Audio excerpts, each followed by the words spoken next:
मुअज़्ज़िज़ ख़वातीन व हज़रात और सामीन व नाज़रीन किराम, आदाब। मैं इरफ़ान आरिफ़ तहरीक बक़ाए उर्दू के इस इल्मी अदबी पेज पर आप सबका खैर मक़दम करता हूँ। हर शाम 5 बजे की तरह आज भी आपके रूबरू हाज़िर हूँ। आज हमारे इस प्रोग्राम की जो कड़ी बनेंगे, उससे पहले मैं आपको फैज़ अहमद फैज़ का एक शेर इसलिए भी सुना रहा हूँ कि उस मज़मून को मैं आगे जोड़ूँगा कि गुलों में रंग भरे बादे नो बहार चले, गुलों में रंग भरे बादे नो बहार चले, चले भी आओ कि गुलशन का कारोबार चले। जी हाँ, आज की जो हमारी मेहमान यहाँ शख्सियत तशरीफ़ फरमा है, अभी कुछ देर में आपके रूबरू आएँगे। वो हिंदुस्तान के ही नहीं बल्कि बरे-सगीर में एक जाना-पहचाना नाम है अफ़सानवी अदब में। और जिस शेर को मैंने यहाँ उन्वान बनाया है, वो उन्हीं के साथी के लिए है, यानी असलम जमशेदपुरी साहब। वो उनके दोस्त हैं, उनके करीबी दोस्तों में हैं और उनके बहुत ज़्यादा मैं कहूँगा कि चाहने वालों में से हैं। जी हाँ, मेरी मुराद असरार गांधी साहब से है। आज के हमारे मेहमान असरार गांधी साहब हैं। असलम जमशेदपुरी का नाम मैंने इसलिए लिया क्योंकि आपने कल से देखा होगा पूरी इस भर की दुनिया में उनकी सेहत के लिए, उनकी शफ़ाअत के लिए बहुत सारी दुआएँ मांगी जा रही हैं कि अल्लाह उन्हें जल्द अज़ जल्द शफ़ा दे, सेहतियाबी अता करे, इसलिए कि उन्हें थोड़ी-सी आपने देखा होगा कि पैरालिसिस का, फ़ालिज का थोड़ा अटैक आया है। बहरहाल हमारे मेहमान जो हैं असरार गांधी साहब उनके बहुत करीब रहे हैं और इतने करीब के असलम साहब ने उन पे खूबसूरत किताब भी एक मुरतब की है। बहरहाल ये सारी बातें हमारे मेहमान के साथ होंगी। तो आज हमारे मेहमान असरार गांधी साहब हैं, जैसा कि मैंने आपको कह दिया है। इनकी मेज़बानी के लिए प्रतिमा सिन्हा साहिबा हाज़िर हैं। ये वो प्रोग्राम है नाज़रीन के जो लगातार आप पिछले कई रोज़ से सुनते आ रहे हैं और इसमें हमने कोशिश यही की है कि हर बस्ती तक हम पहुँचे। उर्दू की बस्ती जहाँ-जहाँ भी है, वो चाहे हिंदो-पाक हो या हमारे दीगर जो ममालिक हैं, जो नई-नई बस्तियाँ आबाद होती जा रही हैं, अमेरिका, चाइना, जापान, शिकागो, यहाँ तक कि अमेरिका है, लंदन है, पेरिस है, अब तो स्वीडन है, उसके बाद हम डेनमार्क भी जा रहे हैं कुछ देर तक। जहाँ-जहाँ से हमें उर्दू के चाहने वाले, उर्दू के बोलने वाले, उर्दू के खादिम नज़र आ रहे हैं, हम वहाँ तक पहुँच रहे हैं। बहरहाल ये सिलसिला चलता रहेगा। मैं आपके मेज़बान के और मेहमान के दरमियान ज़्यादा देर हाइल ना रहते हुए आप सबका इस्तकबाल करता हूँ कि आप हमारे साथ जुड़े रहा करें। आज असरार गांधी साहब हमारे मेहमान हैं और इनकी मेज़बानी कर रही हैं प्रतिमा सिन्हा साहिबा। तो मैं चाहूँगा प्रतिमा सिन्हा साहिबा आएँ और हमारे मेहमान का इस्तकबाल करें और फिर मैं मेहमान से भी यही दरख्वास्त करूँगा कि वो आएँ और अफ़साने के हवाले से खूबसूरत बातें हमारे नाज़रीन के दरमियान रखें। शुक्रिया बहुत-बहुत। Thank you very much. बहुत बहुत शुक्रिया इरफान साहब ये प्रोग्राम शुरू करने के लिए रोज़ की तरह। और मैं आप सभी का इस्तकबाल करती हूँ, आप सभी का खैर मकदम तहरीक बक़ाए उर्दू के इस प्रोग्राम में। और हमारे आज के मेहमान मोहतरम असरार गांधी साहब को मेरा सलाम। सर सलाम वालेकुम। आपका इस प्रोग्राम में इस्तकबाल है हमारे सभी नाजरीन की ओर से। और जैसा कि इरफान साहब ने बताया कि असलम जमशेदपुरी साहब की तबीयत, उनके दुश्मनों की तबीयत नासाज है और हम सब मिल के ये दुआ करेंगे कि वो बहुत जल्दी सेहत हो पाएँ और हम लोग उनको वापस जैसे वो हमारे बीच हमेशा रहते हैं पूरी तरह से एक्टिव होके वो रहें। फ़िलहाल अपना आज का ये प्रोग्राम हम शुरू कर रहे हैं और ये मेरी खुशनसीबी है और तहरीक का बहुत-बहुत शुक्रिया, हमारे सदर साहब का बहुत-बहुत शुक्रिया कि आज का बहुत ही अहमियत रखने वाला ये इंटरव्यू लेने की ज़िम्मेदारी आपने हमें दी है। हालांकि मैं ये सोच रही हूँ कि जो शख्सियत आज हमारे सामने है, उनको समेटने का के लिए जो अल्फाज चाहिए और जो हुनर चाहिए, वो मैं कितना कर पाऊंगी मुझे नहीं पता, लेकिन मैं कोशिश करूंगी कि उनकी ही रोशनी से रोशन होकर इस प्रोग्राम को आगे बढ़ा सकूं। मैं प्रतिमा आप सभी का एक बार फिर इस्तकबाल करती हूँ। सर, मेरा सवाल सबसे पहले आपसे, हालांकि हम लोग को आज बहुत सारी बातें करनी है अफसाने पर खास तौर पे, लेकिन कुछ एक सवाल जो एक रीडर के तौर पे मैं आपसे पूछना चाहती हूँ, उर्दू के एक स्टूडेंट के तौर पे भी जानना चाहूंगी, और एक आपकी शख्सियत के लिए जो मैं एक इंटरव्यू लेने के लिए बैठी हूँ, उस फर्ज को अंजाम देने के सिलसिले में भी जानना चाहूंगी। तो सबसे पहले प्रोग्राम जैसे हम शुरू करते हैं कि आपके बारे में, आपकी इब्तिदाई ज़िंदगी, तालीम, तरबियत, हालाँकि हमने आपका पहले एक इंटरव्यू लिया है, लेकिन उस दिन इंटरनेट हमारे साथ बिल्कुल नहीं था। तो हम चाहते हैं कि एक बार फिर हमारे जो नाज़रीन हैं, वो आपको हम उनसे रूबरू करा रहे हैं। तो आपका ये इब्तिदाई सफ़र जो है, वो हम फिर से आपकी ज़ुबानी सुनें और प्रोग्राम यहीं से शुरू हो। दोस्तों, सबसे पहले तो मैं प्रतिमा जी का और इरफान साहब का शुक्रिया अदा करूंगा कि उन्होंने मुझे इस काबिल समझा कि वो मेरा इंटरव्यू कराएं। दूसरी बात ये कि ये जब इंटरव्यू इस तरह के होते हैं तो बड़ी शर्मिंदगी का एहसास होता है कि मैं बहुत सी बातें ऐसी मेरे बारे में बता दी जाती हैं कि जो मैं कुछ हूं भी नहीं उस तरह से। बहुत मामूली सा आदमी, मामूली सा राइटर, और इसके अलावा कुछ नहीं। मैं मेरी पैदाइश सुल्तानपुर में हुई थी, जो अवध, सुल्तानपुर अवध कहलाता है। तो वहां पर हुई थी और वहीं से मैंने इंटरमीडिएट किया। उसके बाद फिर मैं इलाहाबाद आ गया और यहाँ से फिर मैंने बीए किया, एमए किया और फिर रिसर्च ज्वाइन किया। लेकिन बाज हालात, बाज सूरत हाल ऐसी बनी कि मुझे रिसर्च छोड़ना पड़ा, मुझे अपने घर को देखना पड़ा। तो मैं इसलिए मैंने पीएचडी नहीं किया और अब सोचता हूँ कि अच्छा ही हुआ कि नहीं किया, इसलिए कि जिस तरह से पीएचडी आजकल हो रही है, और सब आप लोगों को पता है, नाज़रीन को पता है कि पीएचडी कैसे हो रही है। खैर, ये एक अलग सी बात थी। तो इस तरह से मैं आया यहाँ। मैंने एमए किया इलाहाबाद यूनिवर्सिटी से उर्दू में। मेरे वालिद वहाँ एक कॉलेज में उर्दू के लेक्चरर थे सुल्तानपुर में। तो इस तरह से उर्दू जो है वो घुट्टी में पड़ी हुई थी। हमारे बड़े भाई जो अब इंतकाल कर गए, वो जी। खुद बहुत अच्छे शायर थे, और नूह नारवी साहब जो एक दाग दहलवी के शागिर्द थे और बहुत बड़े शायर थे, वो उनसे, उनके शागिर्दी में उन्होंने शायरी शुरू की थी। लेकिन वो बहुत जल्दी मर गए, 42-47 साल की उम्र में मर गए। और शायद अगर वो जिंदा होते तो बहुत कुछ करते। उनसे फिर मैंने उर्दू के बारे में बहुत कुछ जाना, बहुत कुछ सीखा। तो हमारे घर में एक माहौल था इस तरह का, यानी अदब को लिखने पढ़ने का माहौल था। फिर मैं यहाँ आ गया और एमए किया। फिर कुछ दिल में आया कि कुछ लिखा भी जाए। बहुत सी बातें जब मैं देखता था तो मुझे अंदर से एक बेचैनी महसूस होती थी, और यही बेचैनी मेरे लिए अहम बन गई, और इसी बेचैनी ने मुझे एक छोटा मोटा कहानीकार बना दिया। जी। आ, और जी। सर, आपने कहा कि मैं एक बहुत छोटा सा राइटर हूँ, छोटा सा लिखने वाला हूँ, और मैं, जहाँ तक मेरा तजुर्बा कहता है कि जो भी बड़े लोग होते हैं, वो अपने मुंह से कभी ये नहीं कहते कि वो कितने बड़े हैं। दरअसल उनका जो वैल्यूएशन है, सामने वाले ही करते हैं हमेशा।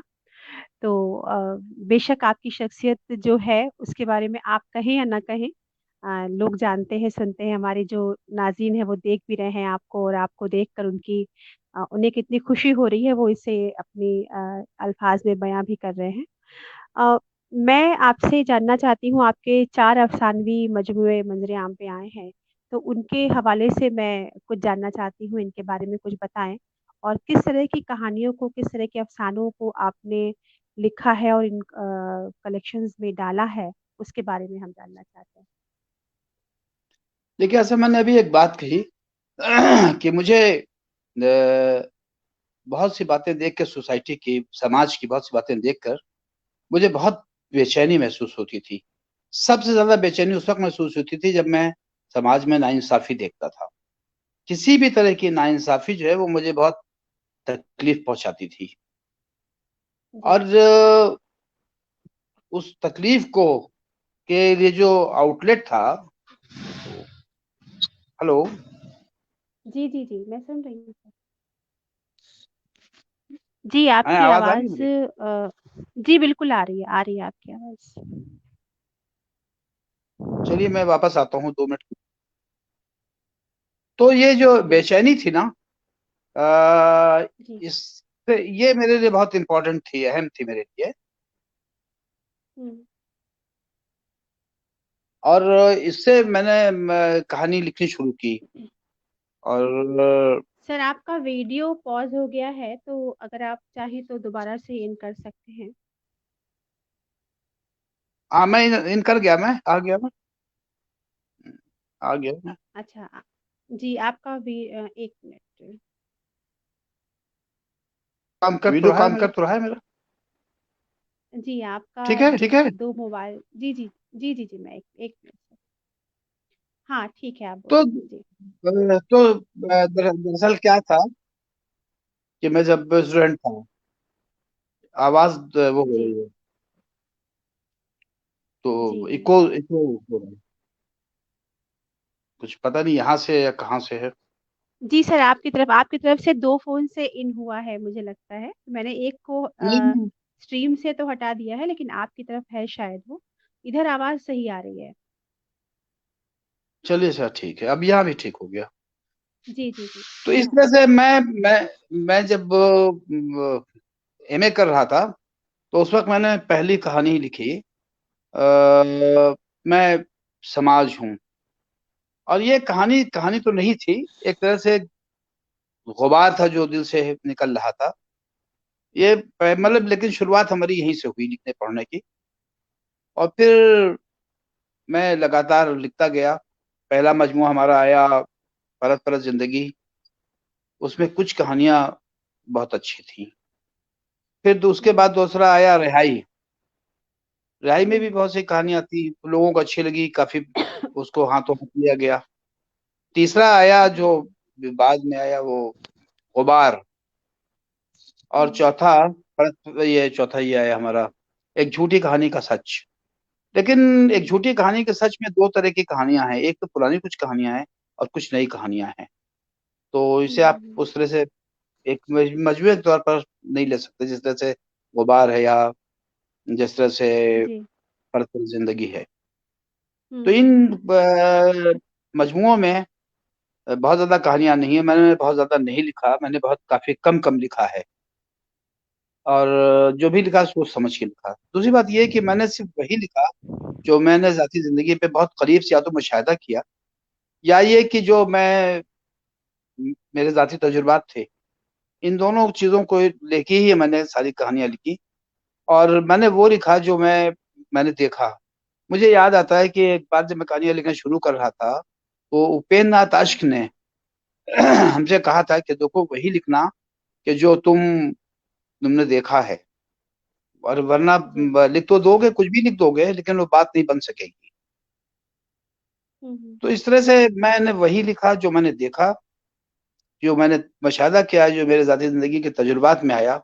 उनके अलावा मैंने कुछ हम्म बहुत ऐसा कुछ नहीं लिखा। यानी मसलन मैंने सियासी कहानियां नहीं लिखी, बहुत इक्का दुक्का छोड़कर सियासी कहानियां नहीं है।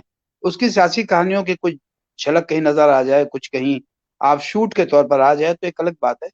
लेकिन मैंने जी ज्यादातर कहानियां वो लिखी जो समाजी नाइंसाफी से मुतालिक थी, या फसादात के ताल्लुक से थी, या जो तालीमी हा, हा, सूरत हाल बन गई है इस वक्त, उस उन चीजों को मैंने सामने रखकर लिखा कहानी। मतलब जैसे एक नाली में उगे पौधे, एक कहानी है हमारी है। वो आज के दौर में जो कुछ भी स्कूलों में हो रहा है, कैसे पढ़ाई लिखाई कैसी हो रही है। या मैंने वो उस पर कई कहानियां लिखी कि जो यूनिवर्सिटी के प्रोफेसर हजरात अपनी तालबात के साथ जो उनका एक्सप्लॉयटेशन करते हैं, उनका इस्तेहसाल करते हैं, और उनको मुश्किल में डालते हैं कि साहब आपकी थीसिस, रिसर्च स्टूडेंट्स की मैं बात कर रहा हूँ, उनकी थीसिस, आपकी थीसिस हम्म पूरी होना मुश्किल है। तो मैंने इन तमाम चीज़ों को लेके कहानियाँ लिखी। ये भी एक तरह की नाइंसाफ़ी समाजी कि आप जब तक हमको इस्तेहसाल ना कर लें, आप हमको बिल्कुल। पीएचडी होने ही ना दें। आज बहुत बुरी तरह से ये वबा, ये बीमारी, ये ज़लालत फैली हुई है और इत्तेफ़ाक ये है कि इससे सबसे ज़्यादा दिलचस्प बात ये है कि वो लोग जो वो ख़वातीन जो लंबी-लंबी रैलीज़ निकालती हैं, इस तरह की हरकतों के खिलाफ, लेकिन जब उन्हीं के साथी और बाराती इस तरह की हरकतें करते हैं तो उनको कभी नहीं रोकती। ऐसा लगता है कि जैसे वो विस्की हुँ, का पार्ट हों। मुझे ख़वातीन से इस हुँ, बात की शिकायत है कि भई अगर है, वो आपका दोस्त हो या आपका कोई हो, अगर गलत कर रहा है तो गलत कर रहा है।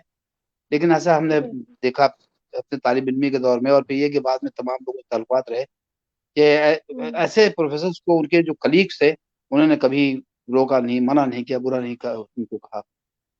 तो इस तरह की कहानियाँ मैंने 2-3 लिखी मसलन जैसे शावर का शोर, इसको लिखने के बाद काफ़ी हू-अल्लड़ हुआ। फिर महव हैरत हूँ मैंने लिखा, उसको लेके भी काफ़ी हू-अल्लड़ जी, हुआ। ये दोनों तीनों कहानियाँ उन लोगों के खिलाफ थी कि जी। जो अपनी तलवार को एक्सप्लॉइट करती हैं और कुछ जी। कहती परेशान मुझे करते रहते लगता हैं। है जी। मुझे लगता है सर कि इस तरह के जगह पे रह के जहाँ पे आप हैं और जिस तरह की के टॉपिक्स को आपने उठाया कहानी में जैसा आप बता रहे हैं, बड़ी हिम्मत का काम कहा जा सकता है। उसके लिए कई लोगों की बुराई भी मोल लेनी पड़ती है, कई लोगों की का गुस्सा भी मोल लेना पड़ता है। लेकिन एक राइटर सही है हमेशा ये बात है। सच के जी। अ, सच के साथ रहता है क्योंकि उसको अगर वो सचमुच लिखने वाला है तो वो बेईमानी अपनी कलम से वो कर नहीं सकता, उसे करना ही बिल्कुल चाहिए। सही है, बिल्कुल एक सही है। एक सवाल मैं आपसे करना चाहती हूँ सर, आपने कहा आपने वो लिखा जो आपका ज़ाती तजुर्बा था, आपके पर्सनल एक्सपीरियंसेस थे। आम तौर पे हम सब बिल्कुल। वैसे ही लिखते हैं कि जो हम पे बीती है वही हम लिख रहे हैं।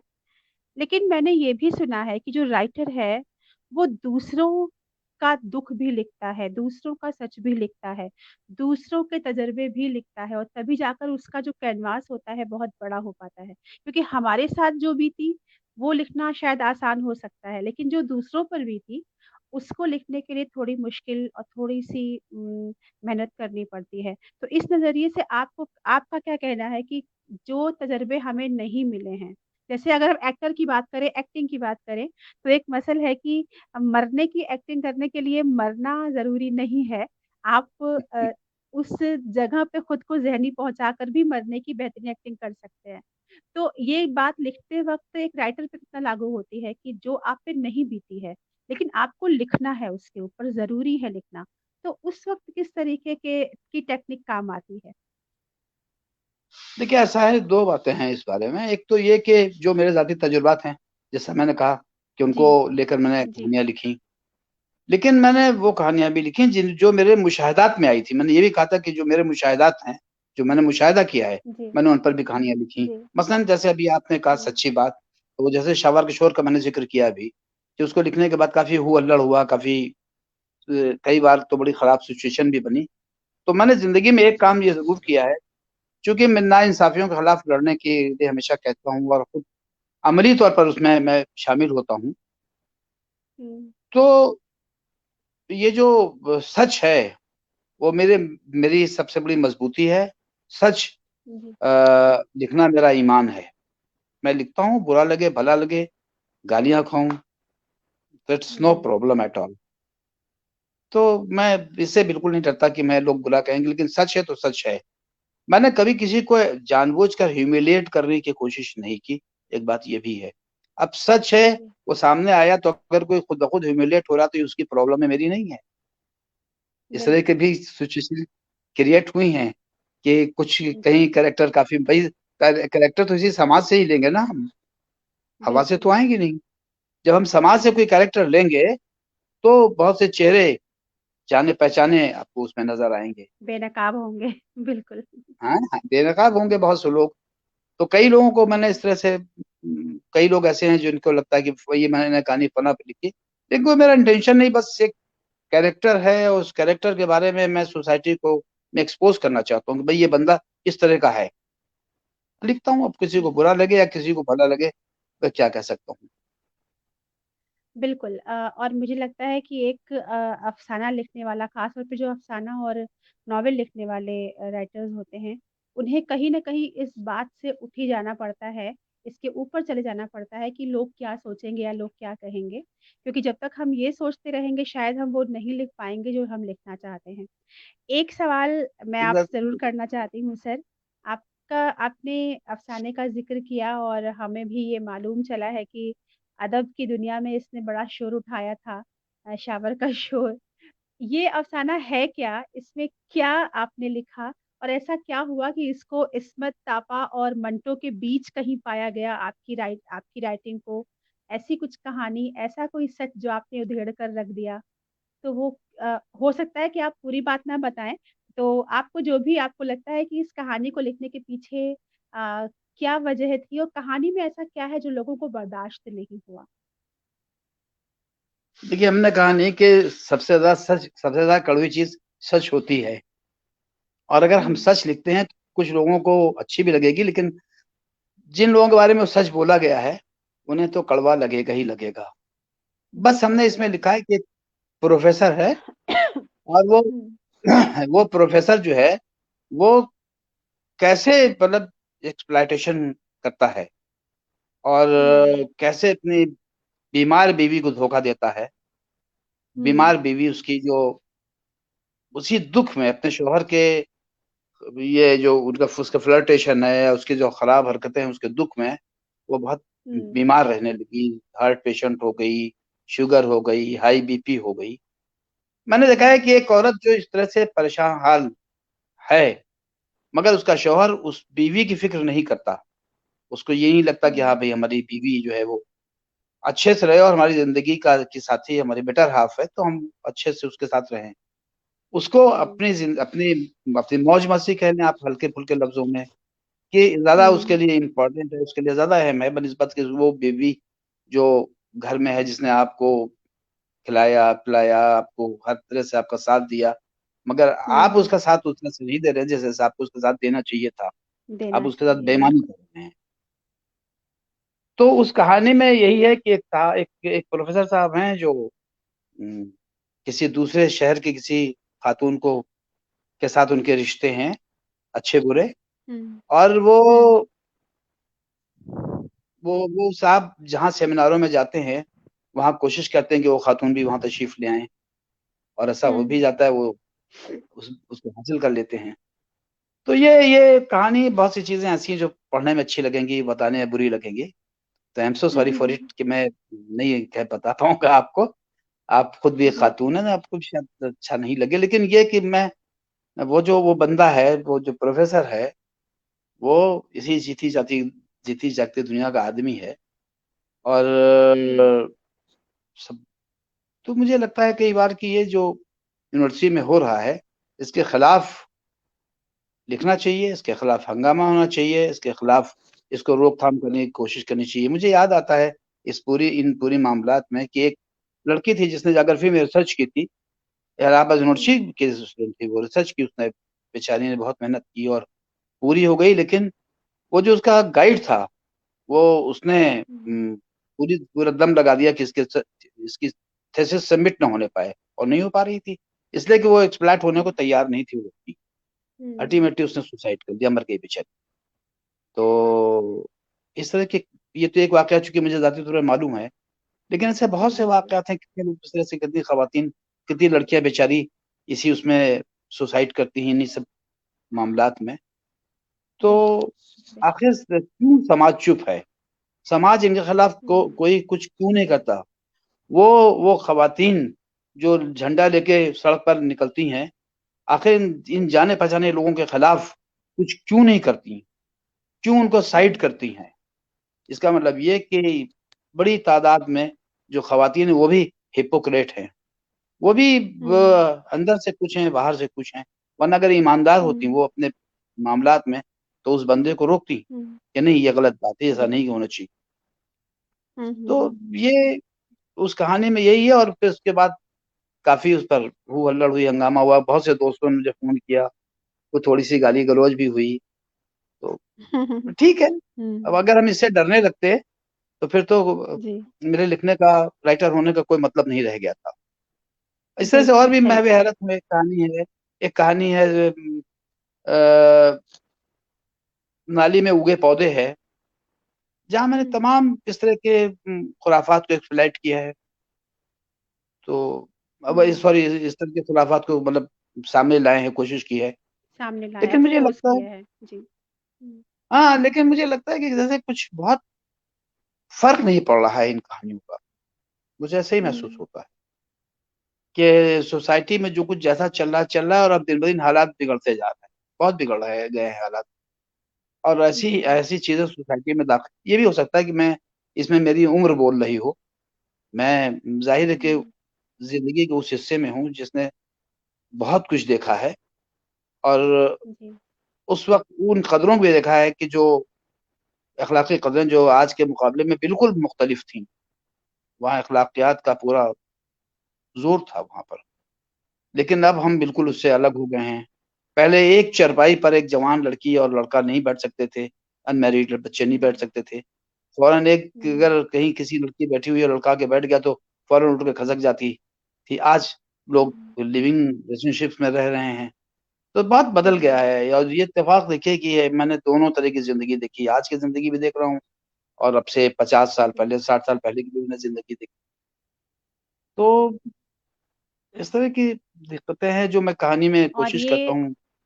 जी, और ये दोनों तरह की ज़िंदगी, दोनों तरह की दुनिया, दोनों तरह के ख़यालात से गुज़रने के बाद आपकी कलम में जो गहराई आई आई होगी, वो आपके अफ़सानों के ज़रिए फ़र्क लोगों तक पहुँची है और फ़र्क फ़र्क तो बहरहाल बेश पड़ा, जी।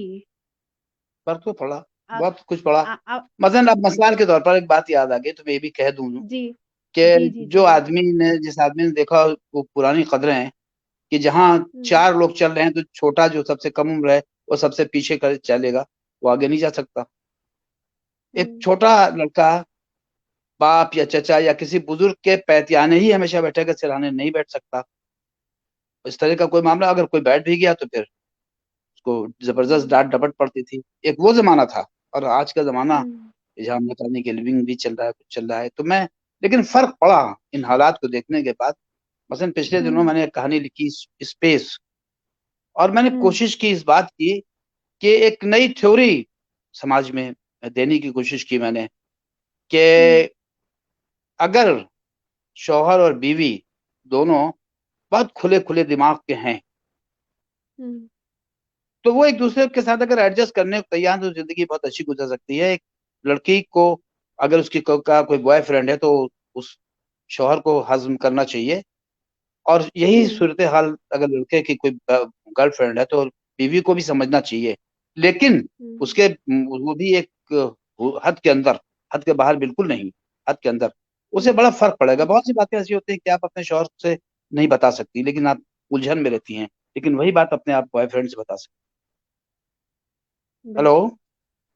बिल्कुल, बिल्कुल। हाँ सर, मैं सुन रही हूँ आपको। हेलो? आप सुन नहीं, मतलब ये एक मिनट आप सुनिए, लेकिन मैं भाग आया ना। अच्छा, हाँ, हेलो। आपका शायद जी, जी, जी, हेलो। वो कुछ हो जाता है बीच-बीच में। सर आप जी, आपका वीडियो सर इस समय पॉज़ हो गया, आवाज़ तो आ रही है मगर वीडियो पॉज़ हो गया है और फिर एक दूसरे फ़ोन से ठीक है, मैं आपको हुँ, ले लेती हूँ। दोनों का वीडियो ऑफ है, तो आप अगर वीडियो ऑन करेंगे तो मैं आपको हाँ, दूँगी। अब जी, जी, जी। हाँ, हाँ, हाँ, आ ठीक गया। है सर, मैं इसको यहाँ से हाँ, मैं इसको यहाँ से स्ट्रीम से हटाऊँ। हुँ, दोहरी आवाज़ आ जी, रही है जी। आपकी।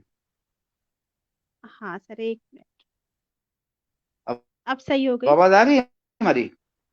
हाँ, आपकी आ रही है सर, आपकी आ रही है। तो हाँ, मैं ये कह रहा था कि ऐसे सूरत-ए-हाल जी, में अगर दोनों मियाँ-बीवी एडजस्ट करें, तो ज़िंदगी बहुत खूबसूरत गुज़र सकती है। ज़रा-ज़रा सी बात पे हुँ, शक करना, ज़रा-ज़रा सी बात पे प्रॉब्लम, दोनों ही हस्बैंड एंड वाइफ दोनों पे कह रहा हूँ। इससे ज़िंदगी में हुँ, बहुत हुँ, हुँ।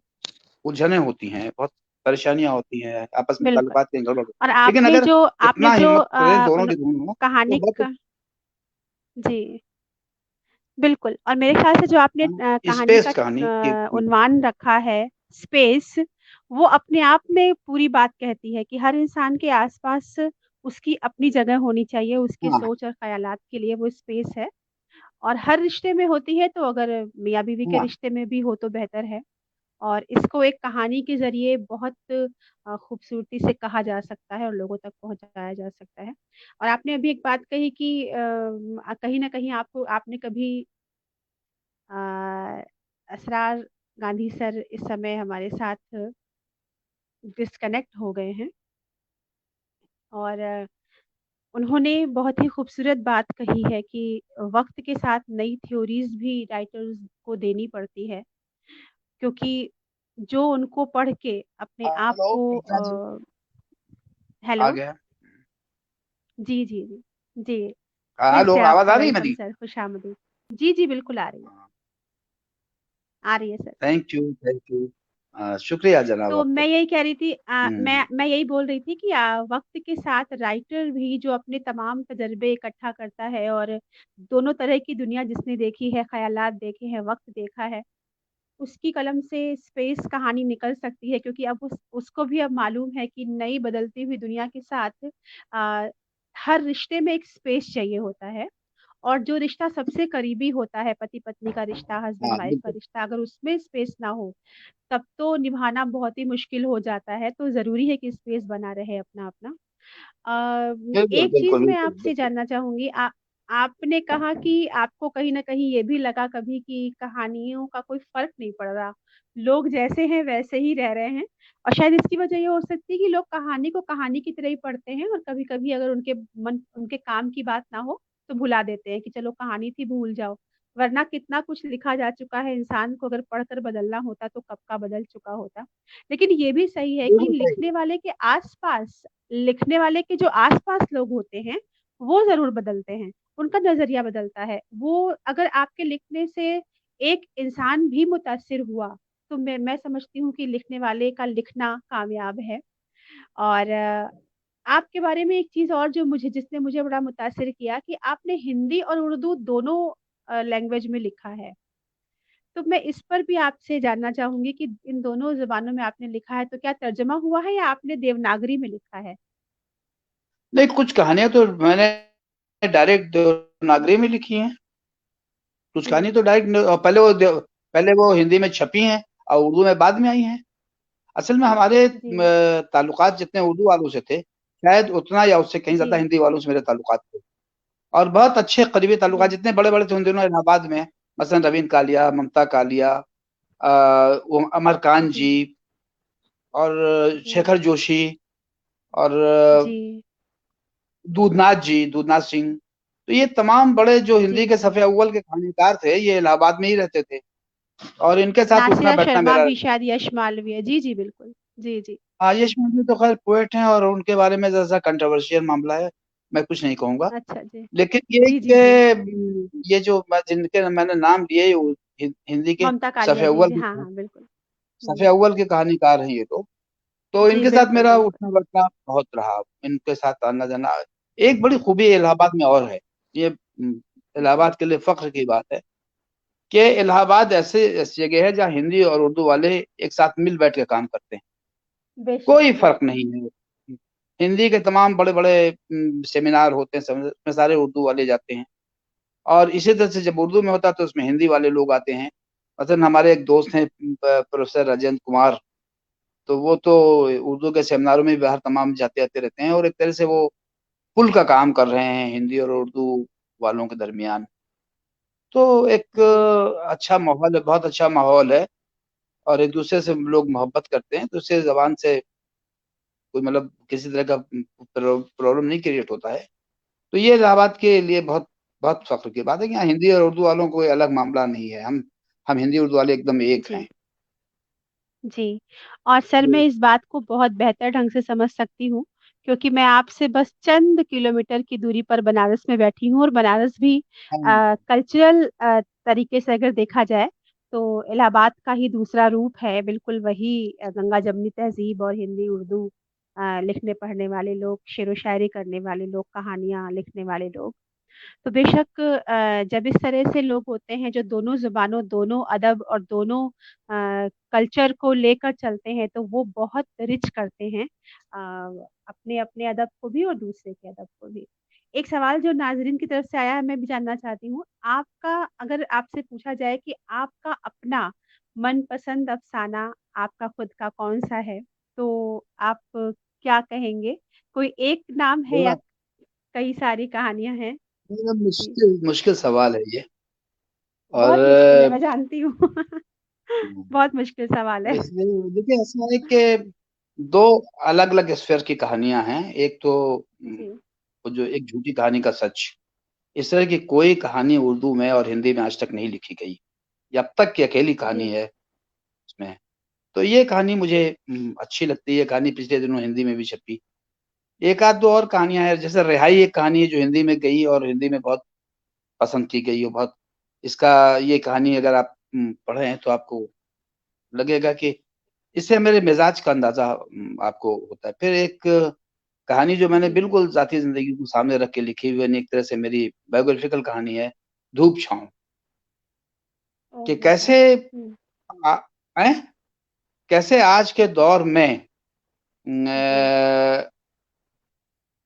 माँ और बेटे और बेटी मिलकर और अपने बाप को या अपने शौहर को कैसे घर से अलग करते हैं, इसलिए कि वो उनके काम जी, का उस तरह से नहीं रहता।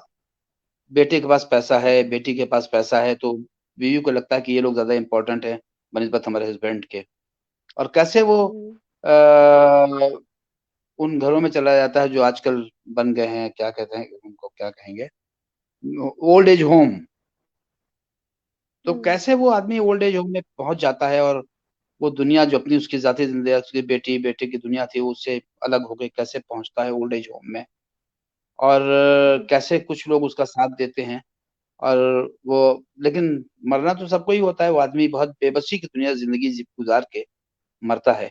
जी, उस कहानी का एक आखिरी में की जो आखिरी बात है वो मैं मुझे सोचता हूँ तो अच्छी लगती है, कि वो आदमी मरने से पहले कह गया था कि मेरे मरने के बाद मेरे बीवी बच्चों को, किसी को मेरे मरने का की इन्फॉर्मेशन ना दी जाए।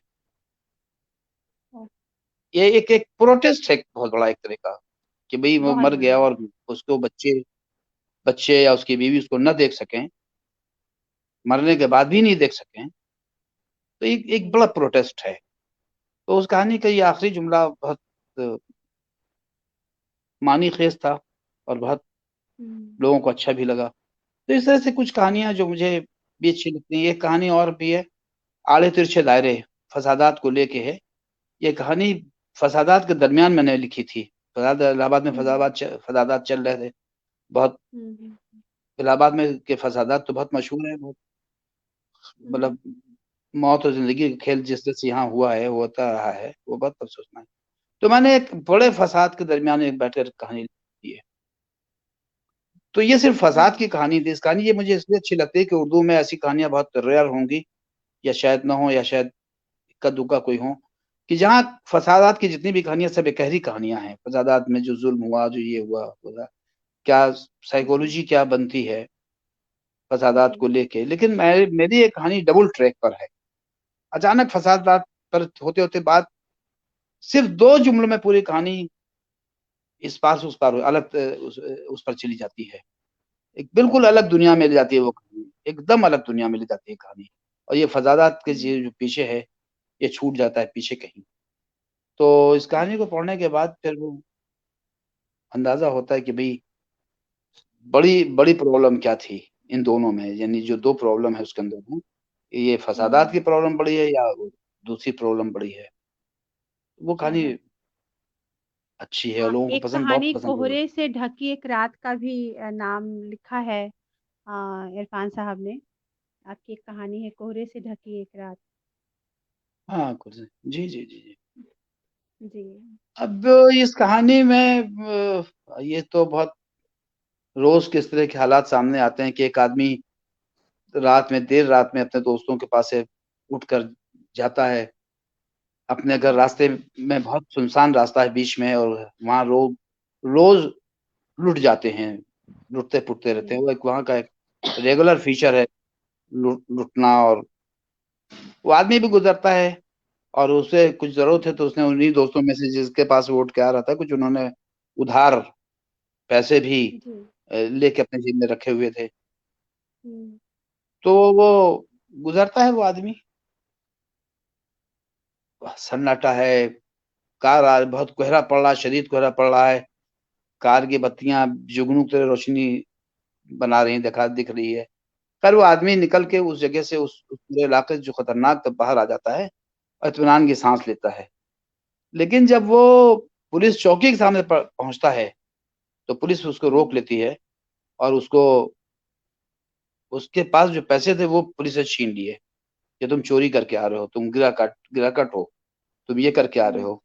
तो जहां उम्मीद थी बचने की, वहीं उसी साहिल पर ही वो वही पकड़ा आदमी जाता है। डूब जाता है। यानी ये जो डूब जाता वो जो ईमानदार शरीफ आदमी है, उसको उसको लूटने वाले लोग, वो है। पुलिस के कारिंदे, आम आदमी से बच के निकल आया, पुलिस ने उसको लूट लिया आगे जाके।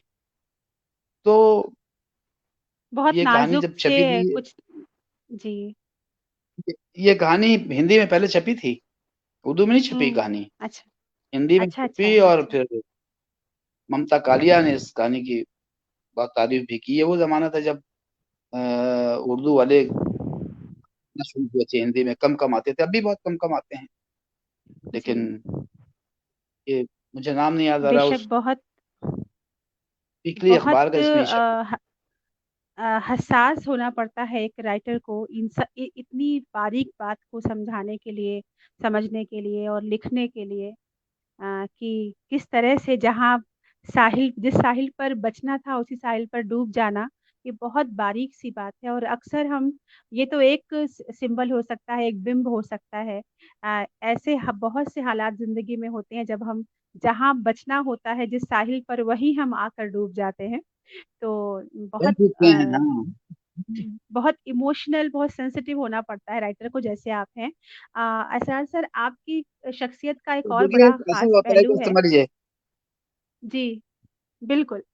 आ, आपकी शख्सियत का एक मैं और कह बड़ा रहा था खास कि अगर पहलू है। शिक्षक, जी जी जी, बोले सर। हाँ बोले, नहीं आप बोलिए बोलिए बोलिए, कि ठीक है। हाँ, मैं ये कह रही थी कि आपकी शख्सियत का एक और बड़ा खास पहलू है कि एक तरफ आप जनाब मोहतरम शमसुर रहमान फारूकी साहब की के लिए बहुत चहेते रहे हैं, और दूसरी ओर सैयद मोहम्मद अकील रिजवी साहब के भी आप पसंदीदा रहे हैं।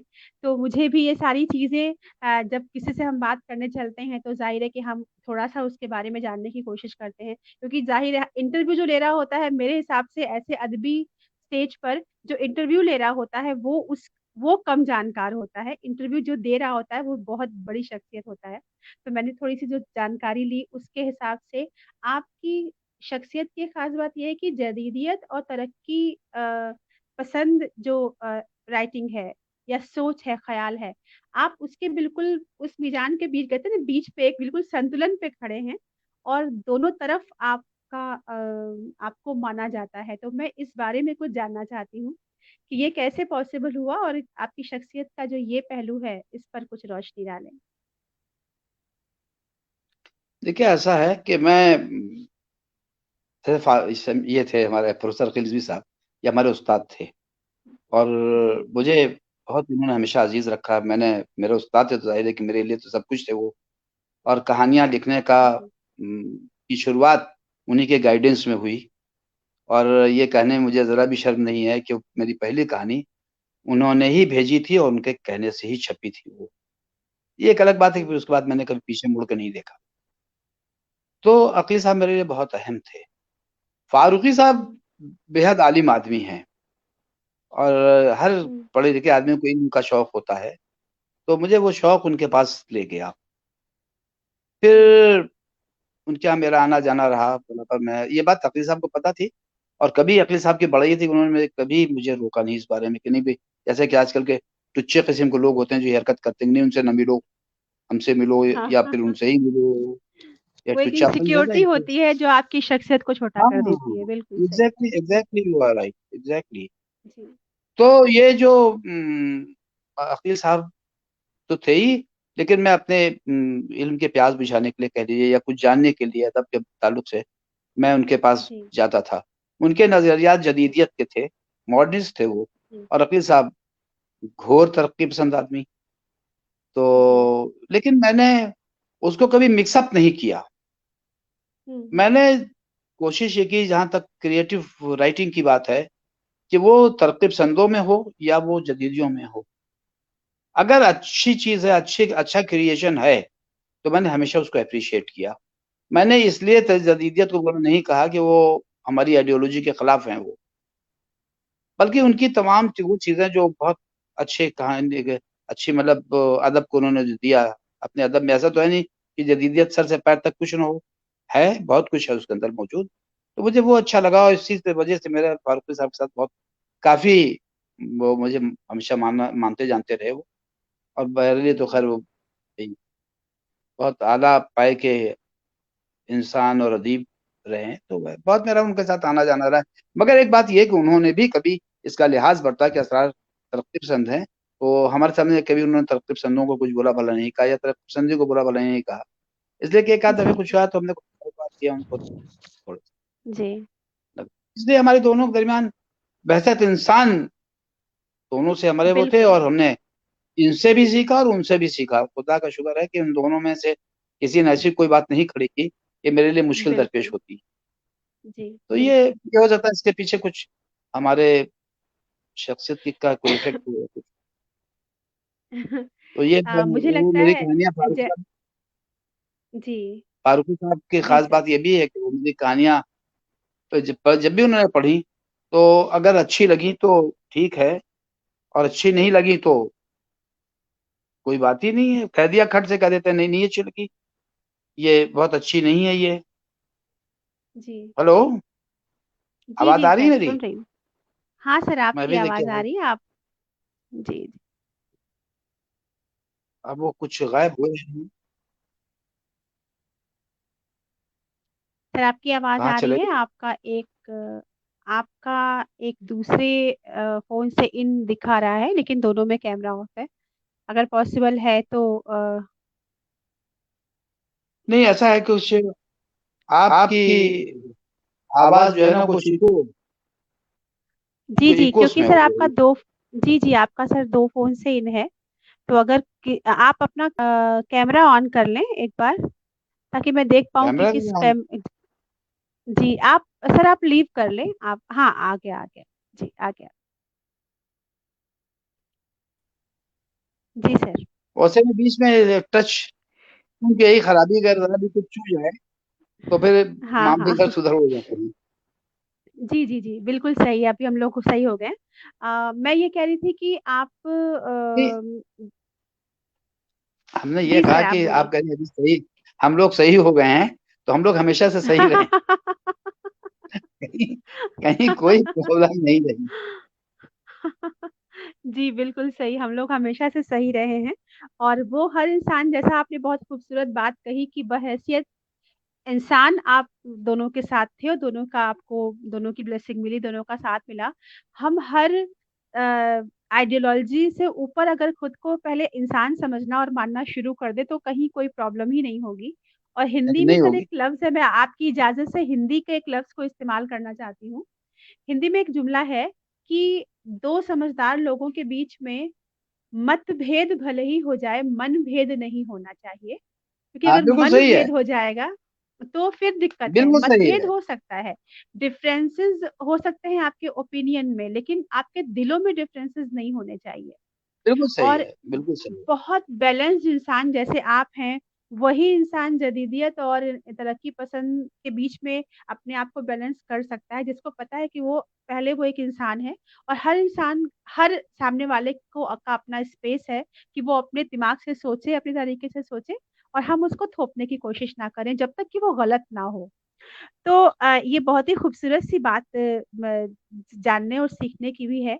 एक चीज़ मैं और जानना चाहती हूँ, आप हालाँकि ये गुस्ताखी होगी, मैं इस सवाल के लिए पहले ही आपसे एडवांस में माफ़ी भी माँग लेती हूँ। नहीं, ये नहीं एक पूछे, कोई नहीं अजीब-सा पूछे। सवाल है, लेकिन मैं ये सवाल करना चाहती हूँ। आपका आपका नाम जो है, वो कुछ अलग-सा तो नहीं कहूँगी, अलग-सा तो नहीं कहूँगी, यूनिक ज़रूर है। लेकिन इस नाम में एक एक ऐसा शब्द है जिस पे काफी आजकल कंट्रोवर्सी भी होती है। अगर हम गांधी और नेहरू कह दें तो मतलब कुछ पॉलिटिकल हो रहा है, कुछ कुछ कंट्रोवर्सी हो रही है, कुछ ऐसा हो रहा है जिस पर इंसान तुरंत नाक चढ़ाकर सोचना शुरू कर दे। तो आपके नाम के साथ जो ये गांधी जी हैं, तो क्या ये वही गांधी जी हैं जिनको हम लोग जानते हैं, या ये कुछ और है? नहीं, ये गांधी जी है। ये वाले गांधी जी जो हैं वो गांधी जी जी के जमाने से बहुत अलग के आदमी हैं। तो वो जो जमाने जी का इफेक्ट पड़ता है वो तो मेरे ऊपर भी है। लेकिन ये कि जी मैं उनके गांधी जी के कुछ चीजों को बहुत मानता रहा हूँ हमेशा से। मैंने अपना नाम गांधी जी की वजह से गांधी नहीं रखा। ये नाम तो दूसरों ने हाँ, मेरे ऊपर थोप ये दिया। कहानी भी मैं जानना तो चाहती हूँ कि जब आप आपके साथ गांधी कैसे जुड़ गया। अगर इस कहानी को आप हमसे ये शेयर कर सवाल आप सकते हैं तो। तीन अब मैं शेयर कर रहा हूँ। ये बात जो आप पूछ रही हैं, ये तीन हजार नौ सौ जी छब्बीस लोग अब तक हमसे पूछ चुके हैं कि ये आप गांधी कहाँ से हो गए। और इन पूछने वालों में प्रेमचंद के बेटे अमृत राय भी थे। और पूछने वालों में इंतजार हुसैन भी थे कि कैसे भाई आप हो गए। दरअसल क्या था कि जब मैं तालिब इल्म था इस फहरिस्त तो में मेरे आज मैं अंदर भी आ कुछ। गई हूँ। मैं अपने आप को बहुत खुशनसीब समझ रही हूँ। तो मैं जी ऐसा था कि ये जो मैं तालिब इल्म था जब बीए का, जी खासा मतलब शरारत करता था। शरारत इस तरह से नाम रहता था कि किसी को कोई नाम दे दिया है, निकनेम दे देता था। कभी किसी को पहलवान कह दिया, किसी को कुछ कह दिया, तो उस नाम से लोग मशहूर होते तो चिढ़ते थे बहुत लोग इस बात से हमारे। जी तो इसी दरमियान किसी ने एक दिन बहुत चिढ़ के मुझसे ये कहा, कोई बात निकली तो कहेंगे और जी बताओ गांधी जी तुम्हारा क्या ख्याल है। हाँ वो उसने मुझे गांधी जी कहा। तो उस वक्त फिर मैं उस वक्त के बाद से गांधी जी हुआ। इत्तेफाक ये भी था कि उन दिनों में गोल चश्मा की ऐनक लगाता था और दुबला पतला था हाँ खासा। तो जी काफी लंबा भी लगने लगा था। तो कुछ हो जी। सकता है छवि मिलती भी रही हो या जो भी रहा हो, गॉड नोज बेटर। तो इस तरह से मैं गांधी जी तो हो गया। सर, आपका ये नाम डॉक्यूमेंट्स में भी है या केवल ये कलम का नाम है?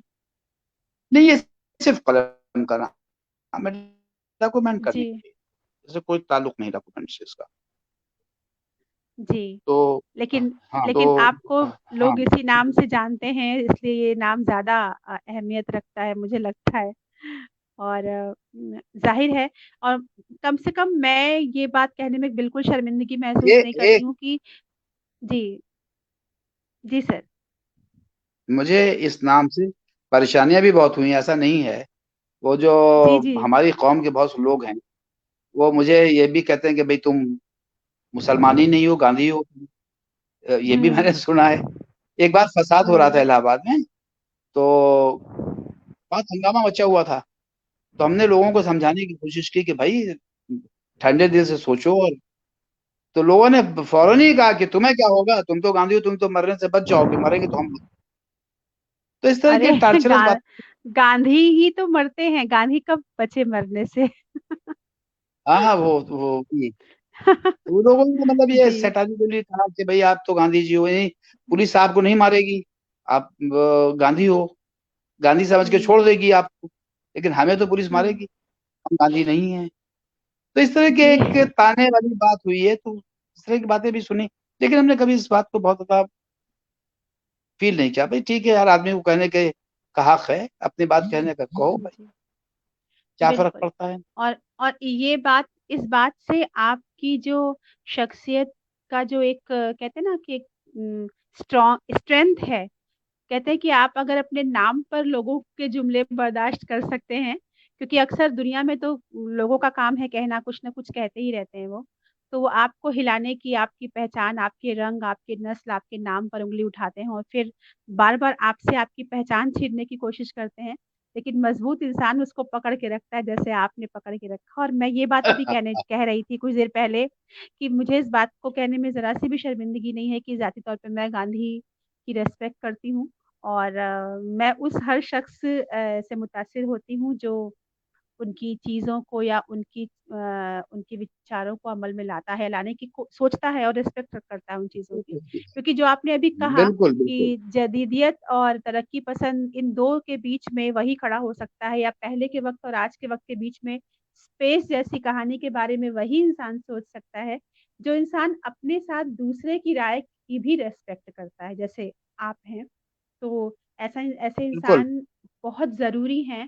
पॉलिटिक्स में जितनी गंदगी हो रही है आज के ज़माने में, शायद वो इसीलिए हो रही है कि एक ज़िद है कि जो हम सोचते हैं वही तुम सोचो, जो हम कहते हैं वही तुम कहो, बिल्कुल जो हम बिल्कुल मानते हैं वही तुम मानो। हम बिल्कुल ये एग्जैक्टली यही मानना बात। छोड़ चुके। जी, तो इसीलिए अगर हम अपने साथ दूसरे की भी राय की इज़्ज़त करें, तो शायद दुनिया और खूबसूरत हो जाएगी। और अब हमारा बिल्कुल प्रोग्राम बिल्कुल चूँकि अपने ख़त्म की ओर बढ़ रहा है अपने घड़ी के मुताबिक, तो मैं सदर साहब से गुज़ारिश करूँगी कि वो जुड़ें इस बातचीत में। और मुझे भी एक कंप्लीटनेस लगती है प्रोग्राम जब ख़त्म होता है और उनके कुछ आखिरी सवाल या कुछ बातें होती हैं, तो मैं इरफ़ान साहब से गुज़ारिश करूँगी कि मैं आपको ऐड कर रही हूँ प्रोग्राम में और आप प्रोग्राम में आएँ और इस बहुत। जी, प्रतिमा जी बहुत आपका शुक्रिया। आपने बहुत अच्छे सवाल किए, मुझे अच्छा लगा। बगैर जी, किसी हिचक के आपने सवाल किया और बहुत बगैर किसी हिचक के मैंने जवाब भी दिया। तो मैं I am really thankful for you. जी। इरफ़ान साहब स्ट्रीम पे आ चुके हैं और उनका हाँ देख माइक रहा अभी हूँ मैं। ऑफ है, तो मैं उनसे गुज़ारिश करूँगी कि वो माइक को ऑन कर लें। माइक तो ऑन कर ली, लेकिन मुझे क्यों लाया गया? आप तो बेहतरीन गुफ्तगू कर रहे थे। और बहुत ही मैं खूबसूरती चाहती हूँ से। कि हमारे जो नाज़रीन हैं उनकी ओर से आप सर से जो कुछ छूट रहा हो मुझसे आप उसे समेट लें, क्योंकि ये ज़रूरी होता है एक टोकन ऑफ नहीं, थैंक्स। बहुत ही अच्छा, क्योंकि जितने भी हमारे नाजरीन देख रहे थे, चाहे वो शाहनवाज आलिम हों, परवेज़ मलिक ज़ादा हों, असदुल्ला हों, सैफी सरौंजी साहब हों, फयाज़ खान साहब हों, बहुत सारे नाम हैं, अब मैं ऊपर कहाँ तक जाऊं। सफदर इमाम कादरी साहब हैं, मुबारक हुसैन साहब हैं। तो सब ने यही कहा है कि आपने जितने भी अफसाने तख्लीक किए हैं वो बहुत से लोगों ने पढ़े भी हैं, और सब ने कहा है कि हमें यकीन जानिए कि बहुत ही लुत्फ आता है आपकी तमाम कहानियाँ, चाहे वो परवेज़ मलिक ज़ादा साहब हों या और हैं। तो इन्होंने भी यही कहा, परवेज़ मलिक साहब का एक है कि मैंने आपके जितने अफसाने पढ़े हैं सब मुझे पसंद है।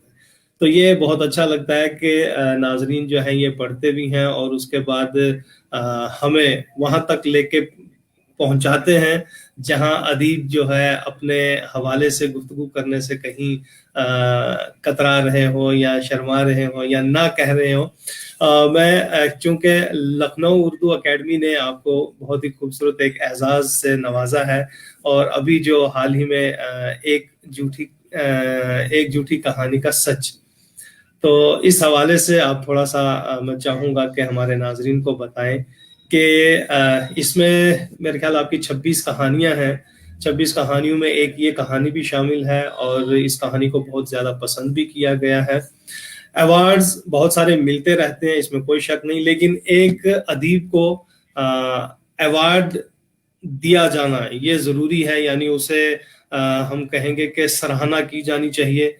लेकिन बहुत सारी ऐसी चीजें हैं कि जो अदीब चाहता है, लेकिन ये जो अदब नवाज, चाहे अंजमने हों या अदब नवाज जो दोस्त होते हैं, जब वो उस हद तक पजीराई नहीं करते हैं किसी अफसाना निगार की, किसी भी शायर की, तो क्या लगता है आपको कि मतलब कहीं ना कहीं कुछ कुछ आबले से ठेस पहुंचती है? भाई देखिए ऐसा है इरफान साहब, मुझे तो कोई ठेस नहीं पहुंची कभी। कोई ठीक। तारीफ कर रहा है या नहीं कर रहा है, किसी को पसंद आ रही है या नहीं आ रही है, ये मेरा कंसर्न नहीं है। मैं तो जी। कहानी लिखना चाहता हूँ, मैं दिल की भड़ास निकालना चाहता हूँ, मैं अपने जी। जज्बे को मुतमईन करना चाहता हूँ। जी। मैं वो कर गुजरता हूँ। अब अगर मान लीजिए मुझे एक आदमी भी अगर इरफान साहब ही को सिर्फ मेरी कहानी पसंद आ रही है, मेरे लिए यही खुशकिस्मती होगी। कोई अगर एक अल्लाह। आदमी भी मेरी कहानी पढ़ रहा है और किसी एक कहानी में, जैसा कि प्रतिमा जी ने कहा था कि अगर कोई एक आदमी भी हमारी कहानी से मुतासिर होकर कहीं कुछ उसके अंदर फर्क आता है, तो सबसे बड़ी कामयाबी यही है। I don't Allah. Bother for other people को कौन क्या सोच रहा है, कौन क्या कह रहा है। मैं कहानी एक बात और बता दूं मैं, जी। ये बात उमन लोगों को नहीं मेरे ख्याल में समझ में आती कि जब वो जदीदियत का जदीदियत से आया हो, वो तरक पसंदी से आया हो, कहीं से भी आया हो, राइटर जिस वक्त लिखता है कहानी, वो न जदीदियत का मारा होता है न तरकपसंदी का मारा होता है।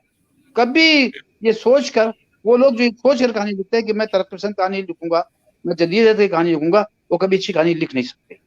वाह। आप बांध रहे हैं, आप आइडियोलॉजी में अपनी कहानी को बांध रहे हैं, यानी आप फ्री नहीं है, आप आजाद नहीं है। तो कहानी तो वही लिखेगा जो आजाद होगा, वो नहीं लिख सकता जो चीजों को। बहुत सुंदर, बहुत अच्छा। बहुत बड़ी बात। कभी कभी भी मैंने अपने 50 दोस्त से पूछा कि ये बताओ भैया मेरे, कि जब तुम कहानी लिखते हो तो क्या इस सोच के लिखते हो तुम्हें जदीदियत का रंगबाजार बनना है या तुम्हें तरकीब समझी है? हर आदमी अब तक मुझे यही जवाब दिया आज तक टिल डेट कि नहीं यार, मैं जब लिखता हूँ उस वक्त मैं ना जदीद रहता हूँ ना तरकीब पसंद रहता हूँ, कुछ नहीं था, मैं एक कहानीकार रहता हूँ और जो मुझे ठीक लगता है मैं करता हूँ। तो ये बात बहुत अहम है कि लिखते वक्त हम सिर्फ राइटर होते हैं, लिखते वक्त हम सिर्फ एक क्रिएटिव पर्सन होते हैं, एक तहकीकार होते हैं और हम फिर लिखते हैं। बहुत खूब। यहाँ क्योंकि आप लिखने की बात कर रहे हैं कि हम यानी किसी भी रुझान से, किसी भी तहरीक से जुड़े बगैर जब हम अदब तख्लीक करने लगते हैं तो वो जब कारी के हाथ में पहुंचता है या क्रिटिक के हाथ में पहुंचता है, नकाद के हाथ में, तो वो कहीं ना कहीं उसको जुमरों में तकसीम कर देते हैं कि इसमें कहानी का क्रक्स ये है, कहानी का रुझान ये है, कहानी के अंदर की दुनिया ये है। तो मैं यहाँ ये भी जानना चाहूँ कि जब आप कहानी बुनते हैं, जब इसका क्राफ्ट तैयार होता है, तो उसके लिए कुछ खास चीजें क्या आपके जहन में रहती हैं कि हम कहानी तो लिखने जा रहे हैं, खाली मौजू ही रहता है या कोई किरदार रहता है, या क्या कोई एक डायलॉग ही उसकी बुनियाद बनता है, कोई मंजर उसकी बुनियाद बनता है? जब भी आप कोई कहानी तख्लीक करने लगते हैं, क्योंकि तख्लीकी अदब इस वक्त बहुत कम होता जा रहा है, तो मैं आपकी जुबानी चाहूंगा कि तख्लीक कैसे होती है किसी अफसाने की, इस पे भी अगर आप बात करें तो बहुत अच्छा लगेगा। ये बात तो, आपका सवाल तो बहुत जेन्युइन है और ठीक ठाक है। होता ही है कि कहीं कोई ना कोई बात आपको या हर्ट करती है या आपको कुछ नए मशवरे देती है, तो आप जब उसे हासिल करते हैं, लेते हैं, तो कैसे कैसे पता कि आपने उसको लिया है?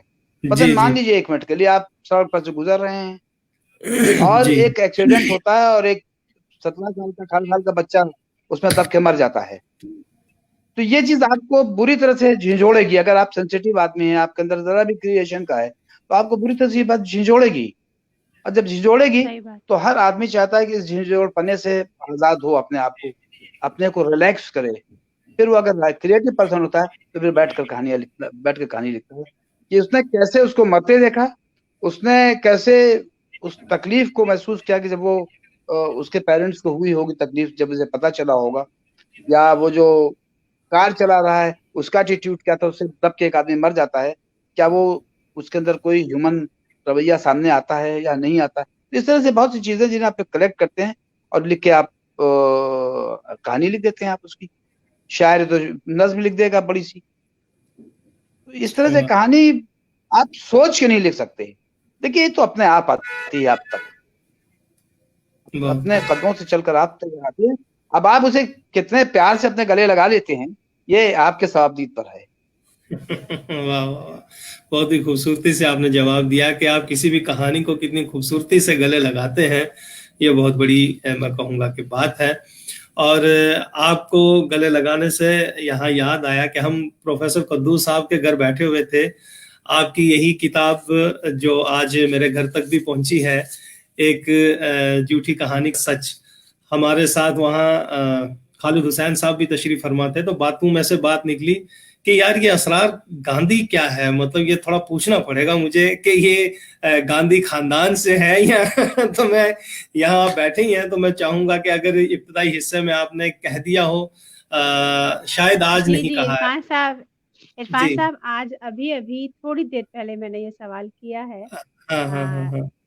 तो तब भी उन्होंने यही कहा था कि मैं ये जरूर पूछूंगा इनसे कि भाई ये असरार का ये रमज क्या है गांधी के साथ लगने का। सवाल ऐसा था कि मैंने सवाल पूछने के पहले माफी भी मांगी थी। ये अजीब सवाल है।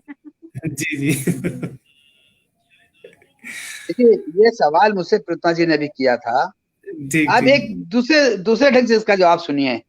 जी जी ये मेरी शैतानी के जवाब में कि मैं दूसरों को निकनेम देता था, मेरे शैतानी के जवाब में दूसरे की शैतानी जो मुझ पर थूप गई और मैं ऐसा असरार गांधी हो गया।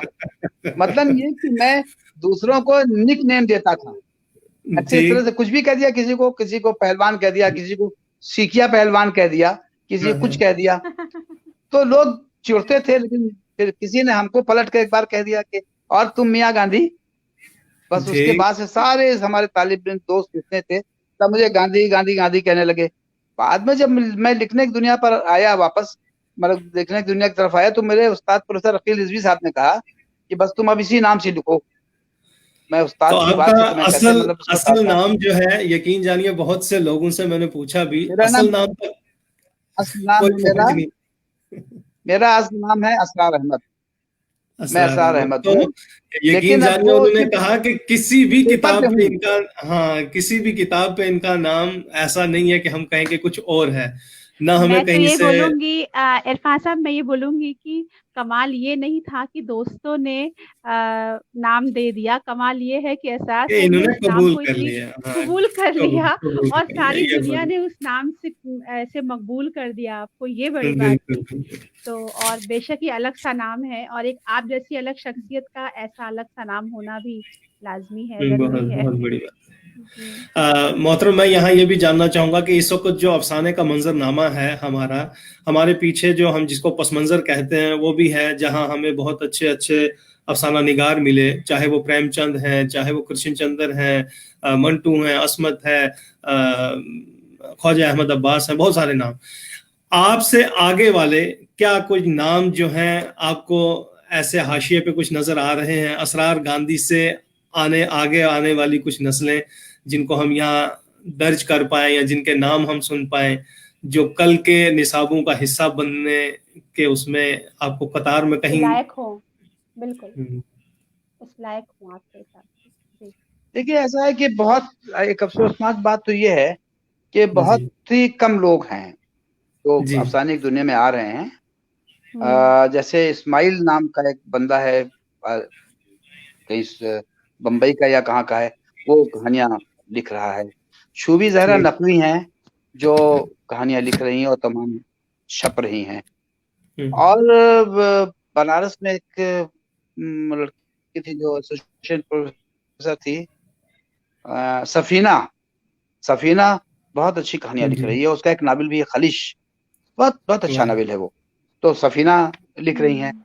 और एक खातून जिनका नाम मुझे नहीं याद है, जिनको साहित्य अकेडमी अवार्ड भी मिला था, जूनियर साहित्य अकेडमी अवार्ड, वो लिख रही हैं। तो इस तरह से 5-7 लोग तो सामने आ रहे हैं जो अपनी धीरे धीरे इनकी पोटेंशियलिटी बढ़ती जाएगी, और पोटेंशियलिटी बढ़ी तो फिर नाम उनका होगा। तो मुझे लगता है जी, कि कम आ रहे हैं, ज्यादा आना चाहिए। इस सिलसिले में जो बेचारे हमारे, अल्लाह ताला उनको बेहतरीन सेहत दे और ठीक हो जाएं। असलम जमशेदपुरी का अगर जिक्र न किया जाए तो बहुत ज्यादती होगी उनके साथ, कि असलम बेशक जमशेदपुरी ने इस दरमियान 2-3 महीने के दरमियान इतनी मेहनत की, जिसके नतीजे में आज वो बीमार पड़ गए। कि बेशक लगातार पूरी दुनिया में बहुत से ममालिक में उन्होंने नए नई नई कमेटीज बनाई, और उन कमेटीज ने मतलब यंग लड़कों की जो रिसर्च स्कॉलर्स हैं या और नई रिसर्च स्कॉलर हैं, फिर भी यंग लड़के हैं, बेशक उनको बेशक उन्होंने इकट्ठा किया। उन्होंने एक बेशक एसोसिएशन, मुझे नाम नहीं याद है उसका, पता नहीं याद, वो जी जी उन्होंने इस जी, तरह से पूरे भी हिंदुस्तान के मुख्तलिफ स्टेट में उन्होंने कमेटियां बनाई, और बहुत कामयाबी से मतलब वो सारे काम किए उन्होंने।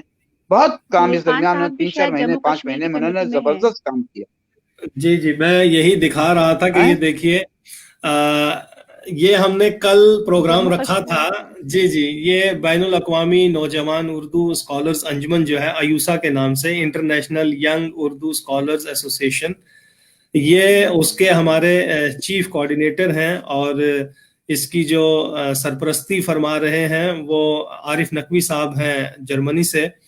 तो मुझे भी ये एजाज था कि मैं कन्वीनर हूँ हाँ यहाँ जम्मू का। कल हमने बहुत अच्छा खूबसूरत एक प्रोग्राम मतलब तरतीब दिया था, लेकिन वही है कि उनकी इस नासाजी सेहत जो है वो अब इजाजत नहीं दे रही है कि हम उसे करें, वरना हमने कल इकबाल और मौलाना अबुल कलाम आजाद के हवाले से एक प्रोग्राम आवाज तरतीब आवाज दिया साफ नहीं आ रही है। गया। जी मेरी आवाज साफ आवाज नहीं आ यहाँ रही है। अच्छा, मेरी असरार सर की तरफ नहीं, यहाँ पे सही हाँ, है। असरार सर की तरफ थोड़ा सा नेटवर्क शायद की कुछ नेटवर्क की प्रॉब्लम प्रॉब्लम चल होगी। रही है। जी जी जी। तो मैं वही कह रहा था कि बहुत ही खूबसूरती से इन्होंने international young Urdu scholars association जो कायम की, वो चाहे झारखंड हो, यूपी हो, बिहार हो, जम्मू कश्मीर हो, केरल हो, बहुत सी इनकी शाखें जो हैं वो फैलती जा रही हैं, और अब तो हिंदुस्तान से बाहर भी ये आहिस्ता आहिस्ता जो है इसकी शाखें कायम करने में ही मसरूफ थे। तो यही वजह है कि बहुत ज्यादा इन दिनों ये मुतहर्रिक थे, बहुत ज्यादा ये मैं कहूँगा कि इस काम को लेके संजीदा थे, जिसकी वजह से इन्हें थोड़ा सारा असलम जमशेदपुरी साहब को बीपी की भी प्रॉब्लम हो गई थी, और वही शायद सबब भी बना। बहरहाल हम दुआ ही कर सकते हैं, अपने तमाम नाजरीन से भी कहेंगे कि असलम जमशेद, इसीलिए मैंने वो शुरू में ही शेर कहा था कि चले भी आओ के गुलशन का कारोबार चले, गुलशन का ताकि कारोबार चले। हाँ, इसलिए कि उनका रहना उर्दू दुनिया के साथ साथ हमारे बीच में बहुत अच्छा लगेगा। वो आए तो उन्होंने भी आप पर बहुत सारे जो मज़ामीन थे वो मुरतब करके खूबसूरत सा काम स्कॉलर्स तक पहुंचाया। तो मैं चाहूँगा कि अल्लाह उन्हें जल्दी सेहतियाब करे। तो मैं जाते जाते यहाँ ये भी जानना चाहूँगा गांधी साहब के आने वाले ये जो हमारे अय्याम हैं, या ये जो आने वाला दौर है, इसमें उर्दू को लेकर खास करके अफसाने के हवाले से आप अपने नए नस्ल को क्या कहना चाहते हैं कि वो किस तरह का लिखें? एक सोच आप, मैं ये नहीं कहूंगा कि वो आपकी ही सोच पे चले, लेकिन क्या उन्हें शेड्स देना चाहते हैं आप, किस तरह का पैगाम देना चाहते हैं आप? मैं ये बस इन लोगों से कहना चाहता हूँ कि आप अपने लिखने से ईमानदार रहिए। आप जो लिखिए पूरी ईमानदारी से लिखिए, और वही लिखिए जो आपका जाती मुशाहिदा है या आपके जाती तजुर्बात हैं। आप हवा में मत लिखिए। हवा में लिखने का कोई मतलब नहीं होता, वो बहुत ज्यादा देर तक ठहरता भी नहीं है। जी। लेकिन आप ईमानदारी से लिखिए, जो कुछ भी लिखिए। और सच बोलने के लिए और सच लिखने के लिए हिम्मत चाहिए। मुझे यकीन है कि इस नई नस्ल में वो हिम्मत मौजूद है। तो मैं वाह। उनके लिए बस खुदा से दुआ करता हूँ कि अल्लाह मियां इन लोगों को कामयाबियां दे, और बहुत ही लोग आगे बढ़ें। मेरे से कोई भी शख्स, कोई नया राइटर अगर मेरे से किसी भी तरह की मदद चाहता है, कोई राय लेना चाहता है, कुछ भी, मैं हाजिर हूँ लोगों के लिए। वाह, बस जिंदाबाद, इसी बात। वाह, बहुत खूब। परवेज मलिक ज़ादा ये साहब कह बहुत रहे हैं बड़ी कि बात है। अल्लाह उन्हें सेहतियाब करे। सादिका नवाब सहर साहिबा भी दुआ कर रही हैं कि अल्लाह उन्हें जल्द सेहतियाब करे। उसी तरह राशिदा हयात रसो हैं वो भी, और बाकी तमाम हमारे नाजरीन जो हैं उनकी सेहतियाबी के लिए दुआएं कर रहे हैं। मोहम्मद खालिद सद्दीकी साहब हैं, और बहुत सारे इरफान कादरी साहब हैं। इन तमाम जो हमारे नाजरीन हैं, आपको सुना, आपके ख्यालात से महमेज हुए, और तहरीक को भी इन्होंने सराहा है, हमारी कोशिशों को भी उन्होंने सराहा है, हमें हौसला मिल रहा है। तो इंशाल्लाह ये तमाम तर जो हैं इन कड़ियों को जोड़ा जाएगा। किसी कहते हैं कि ये जो छोटी छोटी हमारी कड़ियां हैं, किसी अच्छी बड़ी नहज तक पहुंच पाए, किसी अच्छे रास्ते तक पहुंच पाए, किसी अच्छी मंजिल तक पहुंच पाए, हमारी यही दुआ है। तो आपने वक्त निकाला और इतनी खूबसूरत सी बातें की, इसके लिए मैं तहरीक की तरफ से आपका शुक्रिया अदा करता हूँ। जी प्रतिमा जी। और मैं भी बहुत मैं बहुत भी वही, शुक्रिया। आप मेरी तरफ से आप को बहुत शुक्रिया, प्रतिमा जी को बहुत शुक्रिया कि आपने मुझे मौका दिया, आपने मुझे वक्त दिया। आई am really thankful for it. Thank you very much. Thank you sir, ये सर। मौका हम लोगों को मिला, खास तौर पे मुझे मिला आपसे बात करने का। और छोटे मोटे अफसाने लिखने की कोशिश मैं भी करती रहती हूँ, तो आपसे बात करना मेरे लिए बहुत एक तरह से ऑनलाइन क्लास जैसा हो गया मेरे लिए। और बहुत चीज़ें सीखी हैं मैंने। बहुत बहुत शुक्रिया। हाँ और जी, तहरीक ठीक। बकाए उर्दू का, और सदर इरफान साहब का शुक्रिया कि उन्होंने ये मौका दिए, जिम्मेदारी मुझे दी। हालांकि मुझे लगता है कि बहुत कुछ अभी जानने की ज़रूरत है, फिर भी बात करने से ही बात बनती है, तो मुझे अच्छा लगा। और बहुत बहुत शुक्रिया आपका। नाज़रीन, आपका बहुत बहुत शुक्रिया। हर शाम को आप हमसे जुड़ते हैं, हम पे भरोसा दिखाते हैं। उर्दू अदब के लिए की जा रही हमारी छोटी छोटी कोशिशों में अपने आप बड़े बड़े हौसले मिलाते हैं। बहुत बहुत शुक्रिया आपका है। कल शाम 5 बजे हम फिर आपसे मिलेंगे। अभी कल का प्रोग्राम इरफान साहब के मुताबिक तय होना है, क्योंकि कल एक प्रोग्राम और है जो कहीं न कहीं उसके वो बीच में है। तो आपसे उम्मीद और गुज़ारिश यही रहेगी कि हमारे साथ रहिए, जो भी होगी आपको इत्तला दी जाएगी। अपना ख़्याल रखिए और अपने अपनों का ख़्याल रखिए। हम अगले प्रोग्राम में आपसे फिर से मिलेंगे, तब तक के लिए अल्लाह हाफ़िज़, शब ख़ैर। खुदा हाफिज।